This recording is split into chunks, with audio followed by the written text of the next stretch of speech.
ঢাকার প্রত্যেক মানুষের তরফ থেকে জানাই অনেক অনেক স্বাগত।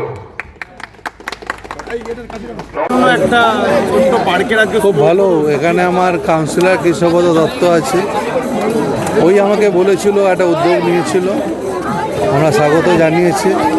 আর আজকে এসে নিজের চোখে দেখলাম, খুব ভালো করেছে, খুব সুন্দর একটা পার্ক, মানে বাচ্চাদের জন্য খেলার মাঠ করেছে। আমি চাই এটা বাচ্চাদের খেলার জন্য সবসময় এটা ব্যবহার হোক, ভালো করে বাচ্চারা ফুটবল খেলুক, ছোটো ছোটো ছেলেমেয়েরা খেলুক, এখানে সবার জন্য শুভেচ্ছা।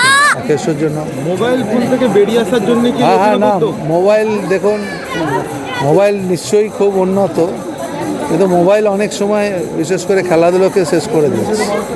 তো আমি বলি খেলাধুলো হোক, ফুটবল খেলুক, মোবাইল নিশ্চয়ই দেখবে, কিন্তু খেলাধুলো ফিজিক্যালি করতে হবে। শরীর যদি না ফিজিক্যালি ঠিক থাকে, মোবাইল বেশি দেখলে পরে চোখ টোক আঘাত হতে পারে, শরীর খারাপ হতে পারে, অনেক এফেক্ট হতে পারে। মোবাইলের খারাপও এফেক্ট অনেক আছে। আমি চাই বাচ্চারা ভালো করে খেলাধুলা। কি শুভেচ্ছা থাকবে বাচ্চাগুলোকে? খুব শুভেচ্ছা, বাচ্চাদের জন্য শুভেচ্ছা। এরাই তো ভবিষ্যৎ, এরাই তো সব। এখানে কেষ্ট আছে, সঞ্জয় আছে, দুটো পৌর প্রতিনিধি।